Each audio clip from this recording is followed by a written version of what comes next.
یہ پہاڑوں پر کوئی عام دور نہیں بلکہ ایک ایسی چیز ہے جس کے بارے میں آپ کو کہا جاتا ہے کہ گھر پر کبھی اس کی کوشش نہ کریں. مثلا جان توڑ رکاوٹیں، کرنٹ والا پانی، برف اور جلا دینے والی تیز روشنی. یہ پرخطر اور طویل دوڑ ہے اور اس میں شرکت کرنے سے پہلے آپ کو ایک پیپر پر سائن بھی کرنا ہوتے ہیں کہ آپ کو پہنچنے والے کسی بھی نقصان کے آپ خود ذمہ دار ہیں. یہ 20 کلومیٹر لمبا راستہ ٹف مڈر ہے جو ریاست پینسلوینیا کے پکونو پہاڑوں میں چھپا ہوا ہے. اس کے منتظمین یہ بھی کہتے ہیں کہ شاید یہ دنیا کا سب سے مشکل کام ہے. اس کے 5000 شرکاء کے لیے خراشیں، خون، دھول اور کاسٹیوم سب کچھ کھیل کا حصہ ہے. یہ دوڑ اتنی مقبول ہو گئی ہے کہ اس سال 3 بر اعظموں میں اس قسم کے 34 ایونٹس ہو رہے ہیں.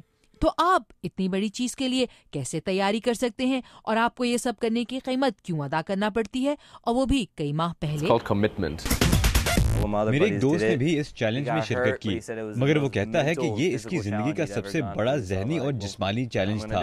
شروع ہونے سے اب تک ٹف مڈر کے ذریعے وونڈڈ واریر پروجیکٹ نامی ایک غیر سرکاری ادارے کے لیے $30 لاکھ سے زائد امداد اکٹھی کی جا چکی ہے. اس پروجیکٹ کے ذریعے شدید زخمی امریکی فوجیوں کو بحالی کے پروگرام، مشاورت اور ملازمت کی سہولت فراہم کی جاتی ہے. یہ لوگ لڑائی میں شریک اور زخمی یا مرنے والے امریکی فوجیوں کی زندگی کو بہت اہمیت دیتے ہیں.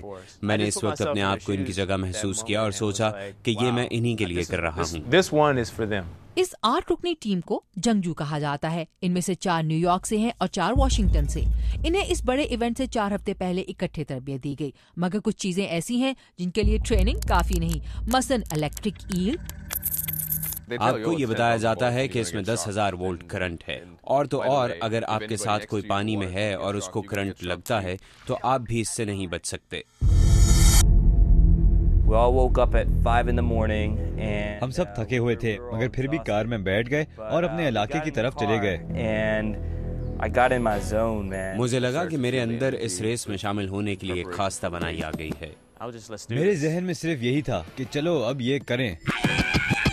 ڈھول کی تھاپ، جنگ کی للکار اور نہایت دلچسپ اور ایڈونچرس 3 گھنٹے. ان سب سے آپ کو یہ محسوس ہوتا ہے کہ کوئی رکاوٹ آپ کا راستہ نہیں روک سکتی.